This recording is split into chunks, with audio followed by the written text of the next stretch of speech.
The New England Patriots have just made multiple moves with some major Patriots signings to get into. Plus, we got some great injury news and some not so great injury news, all of which we'll get to you here today on Patriots Digest. Welcome in, everybody. I'm Jace Andrews. I appreciate you tuning in, hanging out with me on the show. I want to remind you to hit that subscribe button. We got 2 videos for you today, and I think that's worthy of 3,000 subscribers. We've got a goal of hitting that mark by the start of 2026. I would love to hit that. We're less than 200 subscribers away, so if you're looking for daily Patriots news, we've got you covered. Go down there, hit that subscribe button. The more subscribers, the more consistent we're able to be on content, just like y'all showed me the love on the first video today. We got a second video for you right away. Let's talk about a lot of things that happened today. First of all, we have to talk about the extension that happened this morning as the Patriots extended offensive lineman Ben Brown for the next 2 seasons with a contract that could warrant him up to $6.6 million. Right now, it's about $5 million on the flat. Well, guess what? The Patriots said that was not enough, and they had a plethora of roster transactions that we're going to go through. A very big signing, in my opinion, and a couple of smaller signings around it as well. So, without further ado, let's get right into that and kind of start by looking at the big injury news. So that is that Joshua Farmer, who was injured in the game versus the Baltimore Ravens, he has officially been placed on injured reserve, meaning he is out for the rest of the regular season and could warrant some postseason action as well.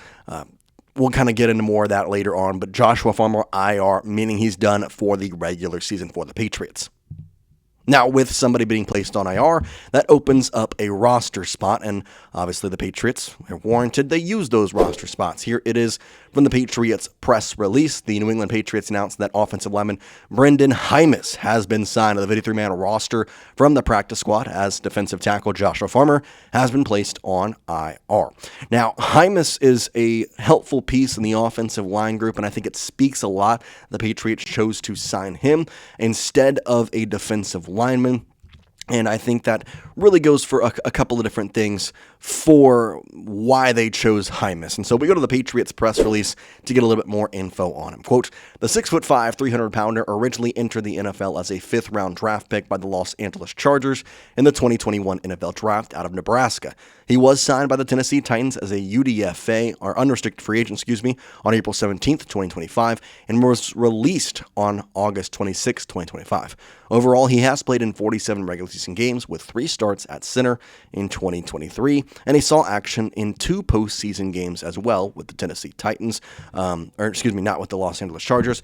So not a ton of connection with the Patriots in this aspect, but he does look to be a big help on the offensive line. If we look at that offensive line, or rather offensive depth chart, it's been beaten down and bruised. Jared Wilson's been hurt. Obviously, we know the injuries to Will Campbell. Morgan Moses got hurt in this past most recent game. It's been a crazy couple weeks, and the Patriots continue to have some injuries. This will hopefully soothe some of that by getting another offensive lineman on the 53-man roster. Now, that being said, that's a great signing, and it's a very good thing for the New England Patriots. But the next signing is the one that I am really, really intrigued by, and you can tell by who tweeted it out. Ari, My Sports Update, a big NFL Twitter guy, said that the Patriots have signed former 49er running back Elijah Mitchell to their practice squad. He was recently released by the Chiefs. He was released on Saturday. Now, I like this signing for a multitude of different reasons. Elijah Mitchell, when he was a predominant back with the San Francisco 49ers, had 11 games with 207 carries and had nearly 1,000 yards. He's never had that predominance since then, being a top-tier guy, and I don't think he's going to be that with the Patriots. At least, knock on wood, that's the hope. But the Patriots running back situation continues to get wearier and wearier as the time goes on. If we go back to this depth chart, you can see that at running back right now, Rhamondre, Stevenson, and TreVeyon Henderson are there. Terrell Jennings is on this one. However, he has been injured, and he is also on IR, so I don't really know why he's on this officially. But with TreVeyon officially going into concussion protocol after he took a hard hit in the Ravens game, we do have only just one guy on the practice squad right now, at least until the signing of Elijah Mitchell, and it was Jace Corbin. So in that time, you're talking about one guy on your roster, and Rhamondre Stevenson you trust. You have Dearness Johnson on your active roster, and then it's just Jace Corbin on the practice squad. Knowing that, of course, Elijah Mitchell to me is a great, great signing, and I think he's going to be a very good addition for this New England Patriots team. I'm hoping that he can go back to that 2021 season if he is called upon for the Patriots, in which he had 11 games and 200-plus carries for 963 yards and 5 touchdowns.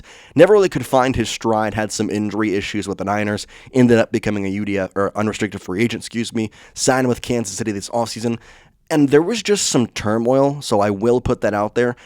He was just never given an opportunity, nor did the Kansas City Chiefs act as though he earned an opportunity / was deserving enough to be on the field. He does have some good precedent behind him, but did want to reveal that a little bit because I like the signing. If he does well, it could be a great one, but as of right now, we don't know. Also got some good news on the injury front. Want to kind of throw this in there just because it doesn't mean too much at the current time, but it will mean much later on. Ian Rappaport had the report saying, quote, "The Patriots have designated standout defensive tackle Milton Williams to return off the injured reserve per the wire." Now, his 21-day practice window will open right now after that high ankle sprain, and he can be activated hopefully sometime either this weekend or the next game, so he'll play in at least one game before the Patriots take on the postseason for the first time in a bit. So fingers crossed he can get some game action under his belt. In my opinion, before he got injured, he was the Patriots' best offseason signing, and I hope he can continue to put a very good effort and be a standout guy for this Patriots defensive line. Knowing that, we also have some more signings. I told you, there was a plethora of roster transactions. Here is, again, from the Patriots press release. In addition, running back Elijah Mitchell, as we mentioned, but also wide receiver Brandon Smith have been signed to the practice squad, and tackle Sebastian Gutierrez has been released from the practice squad. Smith is a guy that you might know the name of from his college days at Iowa, but probably not a lot from the NFL. He played back in 2018 to 2019 with the Iowa Hawkeyes, culminated with 1,000 yards throughout his 3 collegiate seasons, and had 11.7 average with 9 touchdowns, the most of which coming in 2019 when he had 5. We go to more info here from the Patriots press release talking about Smith, quote, "Originally entering the NFL as a rookie free agent with the Dallas Cowboys in 2021 out of Iowa, the 6'1", 218-pounder spent the 2021 and 2022 seasons on the Dallas practice squad. He then signed with Arizona in the 2023 offseason and was released by the Cardinals during training camp. Smith was signed by the New York Jets on August 2nd, 2024, and spent the season on the Jets practice squad," end quote.